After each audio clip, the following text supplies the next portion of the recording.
Story time about when my crazy celeb ex made me take a drug test because he thought I was cheating on him and stealing his drugs. Most of you already know who I'm talking about, but if you don't, he's on TV right now. Leave your guesses in the comments. At this point, we had been together about 6 months, but every time we would break up, one of us would go back. It was a very toxic cycle, but I was definitely ready to leave him at this point. I was just scared and I didn't know how to do it. He had this thing about his closet where he never left the door open and I could never go in. And he would specifically tell me not to go into his closet. He even carried his closet keys or hid them when I was around. Well, this one time I'm just chilling at his house and he comes up to me and he says, "Why did you open my safe?" And I said, "I can't even get into your closet where the safe is because I don't have keys. How would I be able to get into your safe without the combination?" Then he takes me into the closet, opens the safe, and shows me what's in there. And it's a bunch of illegal stuff that I really didn't know was there. Of course, I started to get really nervous and scared. And he accused me of stealing money and drugs and giving it to my pimp because he had a theory that I was an escort or a prostitute. And he said he couldn't trust me any longer and took me to CVS to get a drug test. Come back for part 2. Part 2. So he takes me to CVS, and on the way there, he's yelling and telling me that if I don't pass this test, we're totally through. I told him that I would pass the test for sure, but that we were through anyway. He said he was convinced that I was a drug addict and that he needed to get away from me. Mind you, he's the one with the closet full of drugs. We get to CVS, I'm bawling my eyes out and my hands and knees are trembling. As we're entering the CVS, this man comes up to us, out of nowhere, like an angel, and he says to me, "Are you okay? Do you need some water?" And then he looks at my ex and he's like, "Hey, maybe you guys need to, sit down and talk things through." Of course, my ex answered for me and he said, "No, she's fine, don't worry." I must have looked like I needed help. The man kept close and stood at the register the whole time, kind of watching us. We got the drug test and then he rushed me back to the car. We drive back in silence to his house. And the whole time I'm just thinking, I don't need this, just leave him.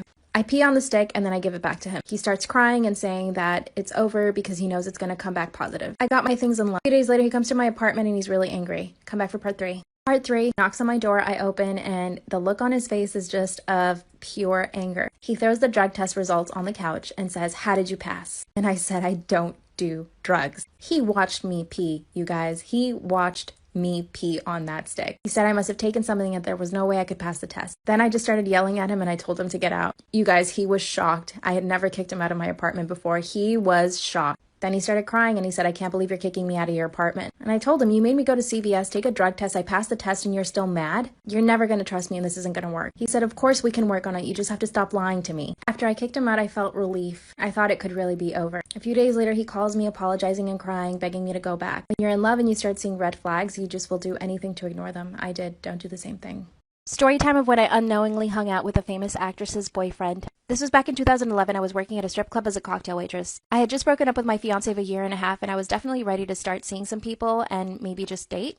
And before you say what I know you're thinking, it is a bad idea to meet guys at a strip club. Don't do it. So this guy comes in with his friends. I had no idea who he was. I'd never seen his face before. I served his table the whole night, and the whole night he just wanted to talk to me. He didn't get any dances from any of the other girls, so we proceeded to talk about acting because he was also an actor. We talked about life, music, and food, blah, blah, blah, blah. He was just so charming. He knew exactly what to say, and I was totally falling for it. Eventually, he asked me for my phone number. I gave it to him. It didn't even occur to me to ask him if he was single or not. I assumed if he was giving me his phone number, he was probably single. As soon as he leaves, he texts me and asks me if I wanted to go to a party he's hosting the following night. I said yes. So the following night, I show up at his house, and I only find him and one other guy. He said everyone else went to get drinks. It definitely scared me that I was alone with him and one other guy that I didn't know, so come back for part 2 and 3.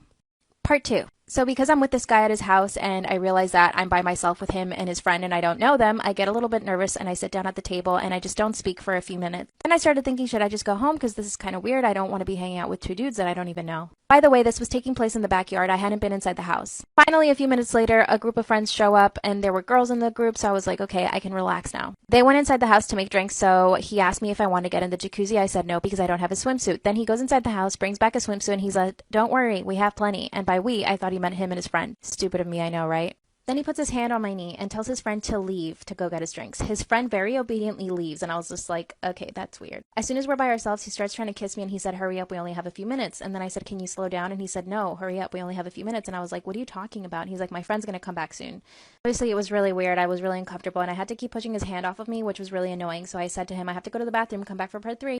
Part 3. So I'm by myself with this guy in the jacuzzi, and he keeps trying to come on to me, and I keep telling him no. Because he was trying to kiss me and I kept trying to push his hand away, I said I have to go to the bathroom. His friend finally comes out like 2 seconds later, which felt like an eternity to me. So he comes into the jacuzzi and this other guy just plays it off and pretends like he wasn't just trying to kiss me, which I just found so weird. So I grab a towel and I go inside the house looking for the bathroom. And as I'm walking through the house looking for the bathroom, I just see pictures of him with this other girl, this other famous actress, and I'm just like, wait a second. He's kissing her in the pictures. Oh, they're on the red carpet in this picture. Oh, this is her boyfriend. And I realize I'm standing in the house of this very famous actress with her boyfriend who's trying to hook up with me. Obviously, I left. He begged me not to leave and he kept texting me. Years later, that actress came out and said that he was abusive and that he tried to choke her, and I totally get that sense from him because he was so aggressive with me too. She even had to get a restraining order from him, but now she's engaged to someone else. And no, I never was able to get in contact with her to tell her what happened.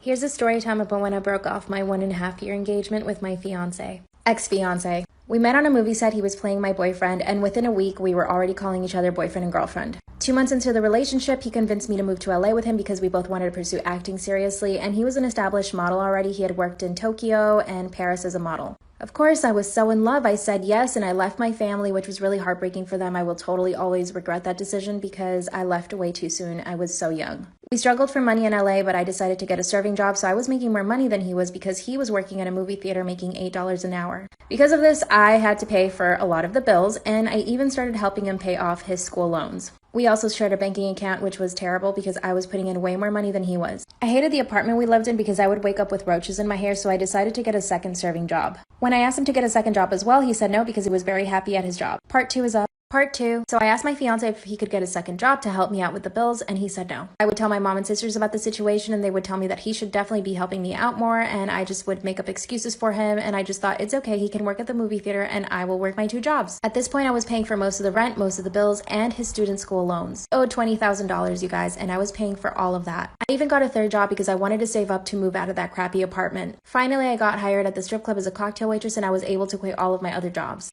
My ex-fiance was definitely happy with the amount of money I was making at the strip club. Of course, he felt absolutely no pressure to get a new job and help me out. I finally put my foot down and told him we were moving to a better apartment because I was not happy in the apartment we were in. I told him he had no right to say no because I was the one paying for everything. We found the perfect apartment and I loved it. It was absolutely beautiful and I felt so at home there. Then one night I was sexually assaulted at the strip club. Of course, I was really affected by it. At first he was supportive, but after a few days he basically told me to get over it. Part 3. When he told me to just get over the sexual assault that I experienced at the strip club, I was shocked. I couldn't believe that the man I was about to marry would be so insensitive. And then I just started realizing, wait, I am paying for everything. I pay for your bills, I pay for your rent, I pay for your student loans, and you're here telling me to just get over this sexual assault. It was like someone had put a mirror to my face and was showing me the truth. The final straw was when I told him I wanted to quit the strip club because I didn't want to be in that environment and I didn't want to see the man that had sexually assaulted me again. He said, absolutely not, you can't quit, the money is too good. And that's when I broke up with him. I told him that I couldn't be with someone who didn't care enough about me and only really cared about the money and to be kept. He was so comfortable with me paying for everything and him just chilling at a job where he got paid $8 an hour while I was busting my butt every single night. He told me I would never find anyone better than him. The breakup was amicable, thank God. He didn't stress me out or anything. He kind of said, you know, you'll be back. Of course, I never went back. Know your worth and be with someone who actually cares about you.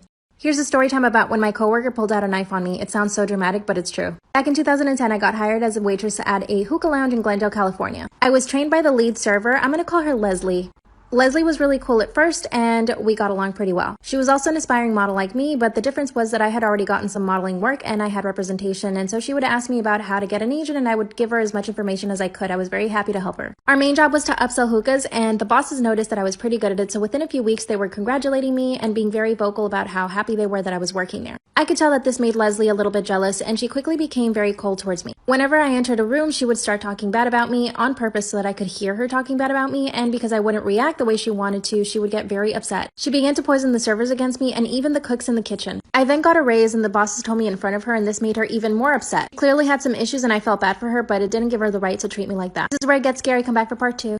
Part 2. My coworker, who I'm calling Leslie, was very envious of the fact that I was doing well at the job and that the bosses were happy with me. I had also gotten a raise and I was making as much money as she was, and she had been there for a very long time. She would talk bad about me as soon as I came into the room, and she would make sure I would hear her, and it got so bad that I would ask her a question and she would flat out ignore me, pretend like I just wasn't even there. I couldn't work like that any longer, so I went up to the bosses and I told them what was happening, and they were not surprised. They basically said, it's okay, don't worry about it, just ignore her, she'll get over it. And they told me that they were going to talk to her. They told me not to worry, and I went home. The following morning, I wake up early and I go to the hookah lounge because I had the opening shift. As soon as I pull up to the hookah lounge, I see her car parked, and it was the only one there, which told me I was going to be by myself with her. I walk in and I see that she's sitting at a table with one of the other guy servers who's completely in love with her and will do anything she wants. They see me come in and they start walking very fast towards me. She starts yelling that I have cellulite, that I have back knee, that I'm too short, that I'll never make it as an actress. Come back for part 3, it gets scary. Part 3. My coworker Leslie is yelling at me, telling me I have cellulite, I have back knee, that I'm short, that I'll never make it as an actress or a model, and the guy that's standing right next to her is our coworker, and he's totally in love with her and will do anything she wants. He chimes in every now and then and starts calling me a bitch and other names. She's also doing the same. Every time I would try to say something, they would both interrupt me, and she would just yell louder and louder. I didn't know what to do, so I started walking backwards toward my car.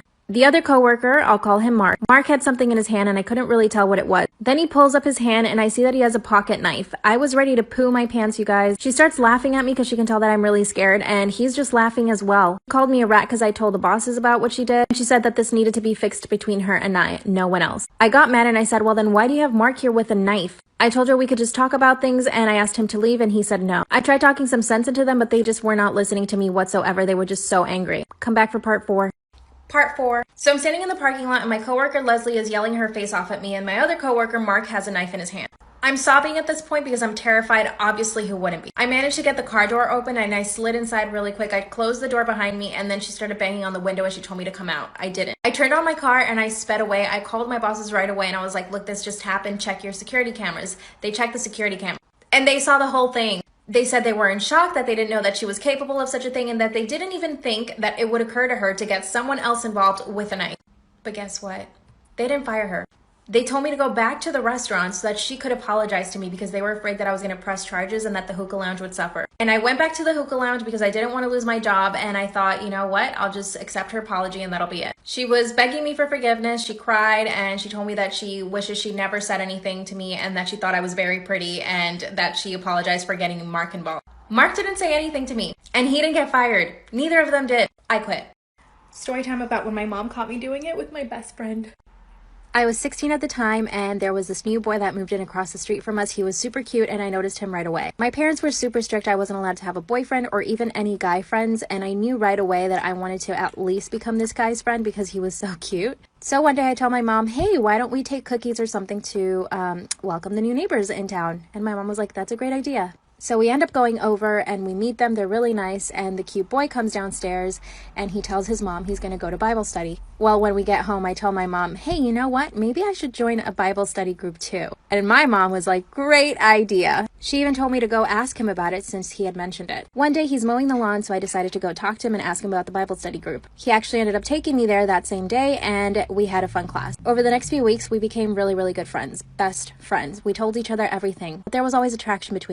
Part 2. So my neighbor, I'll call him Curtis, we're really good friends at this point, but we were always attracted to each other, but because we were in Bible study together and our parents were very religious, we kind of tried to stay away from anything. One day, we're in my house chilling in my room because I knew my mom wouldn't be home for a while, so I told him to just come upstairs. We ended up eating Pop-Tarts and watching a Netflix show. The whole time I was mustering the courage to tell him that I really liked him because I really felt that I wanted to be honest with him instead of just lying to him, and the whole reason why I even got into the Bible study group was to be with him, or at least spend time with him. So finally, I just blurted it out. I said, I like you, and I like you like a lot. He just stares at me blankly. He doesn't know what to say, and I could tell that he was kind of nervous. So I said, do you like me too? He said, yes, you know that I do. And then we started making out. This was the first time I'd ever been kissed, and it was the first time I'd ever had a boy in my room by myself. I kept thinking my mom could come home at any moment, so I told him that he should go home. Suddenly, we're on my bed, and we're doing things that I'd never done before. Suddenly, my door swings open, and guess who it is? My mom. Part 3. So my mom swings the door open, and she sees us on my bed doing stuff. Of course, I'm mortified. I'm super embarrassed. I'm also embarrassed because I know how she's going to react in front of him. My mom, of course, just starts yelling her head off. Then we walk over to his house. She proceeds to tell his mom what we did. And then 5 minutes later, my dad walks into their house. I was really afraid of my dad. So now we're in their kitchen, and his parents and my parents are just staring us down and telling us that what we did was completely wrong. Then my dad starts saying that we need to get married. I can tell Curtis is freaking out. Of course, I'm freaking out too. His parents actually agree that we should get married. Thankfully, my mom was completely against it, and she said absolutely not, they're too young. I literally felt like I was dying. I was obviously grounded for months, couldn't go anywhere, I couldn't do anything, and I obviously didn't speak to Curtis again. Then my mom tells me that Curtis and his family actually moved away. My heart was completely broken. A few years later in college, I contacted him through Facebook. We met up, and we've been together ever since. I knew that our connection back then was super strong, and it is now.